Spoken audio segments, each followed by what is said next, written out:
Neat ಪರೀಕ್ಷೆ ಅಕ್ರಮ ಖಂಡಿಸಿ ಯುವ ಕಾಂಗ್ರೆಸ್ ಪ್ರತಿಭಟನೆ ನಡೆಸಿದೆ. ಬೆಂಗಳೂರಿನ ಫ್ರೀಡಂ ಪಾರ್ಕ್ನಲ್ಲಿ ಕಾಂಗ್ರೆಸ್ ಬೃಹತ್ ಪ್ರತಿಭಟನೆಯನ್ನ ನಡೆಸಿದೆ.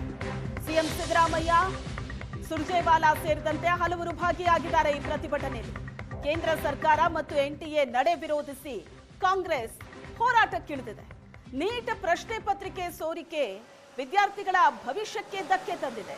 ವಿದ್ಯಾರ್ಥಿಗಳಿಗೆ ನ್ಯಾಯ ಬೇಕು ಅಂತ ಕಾಂಗ್ರೆಸ್ ನಾಯಕರು ಆಗ್ರಹಿಸಿದರು.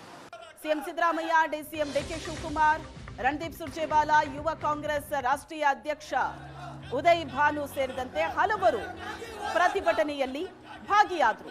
ವಿದ್ಯಾರ್ಥಿಗಳಿಗೆ ನ್ಯಾಯ ಸಿಗಬೇಕು ಅಂತ ಆಗ್ರಹಿಸಿದರು.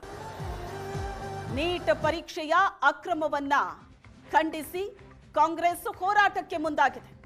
ಬೆಂಗಳೂರಿನಲ್ಲಿ ನಡೀತಾ ಇರುವಂತಹ ಪ್ರತಿಭಟನೆಯ ದೃಶ್ಯ ಇದು. ಬೆಂಗಳೂರಿನ ಫ್ರೀಡಂ ಪಾರ್ಕ್ನಲ್ಲಿ ಕಾಂಗ್ರೆಸ್ ಹೋರಾಟದ ರಣಕಹಳೆಯನ್ನ ಮೊಳಗಿಸಿದೆ. ಕೇಂದ್ರ ಸರ್ಕಾರ ಮತ್ತು ಎನ್ಟಿಎ ನಡೆಯನ್ನ ವಿರೋಧಿಸಿ ಕಾಂಗ್ರೆಸ್ ಹೋರಾಟ ಮಾಡುತ್ತಿರೋದು.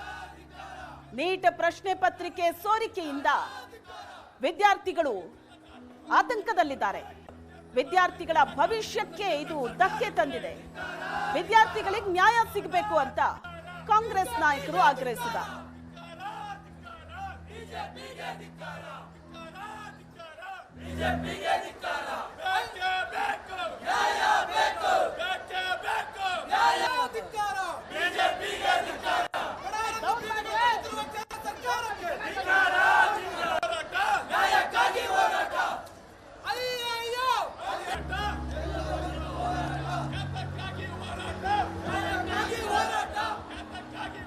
ದೇಶದಾದ್ಯಂತ 23 ಲಕ್ಷ ವಿದ್ಯಾರ್ಥಿಗಳು ನೀಟ್ ಪರೀಕ್ಷೆಯನ್ನ ಬರೆದಿದ್ರು.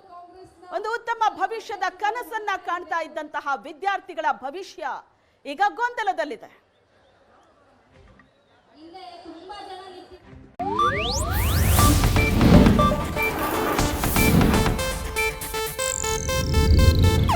ಇದು ಏಷ್ಯಾನೆಟ್ ನ್ಯೂಸ್ ನೆಟ್ವರ್ಕ್ ಪ್ರಸ್ತುತಿ.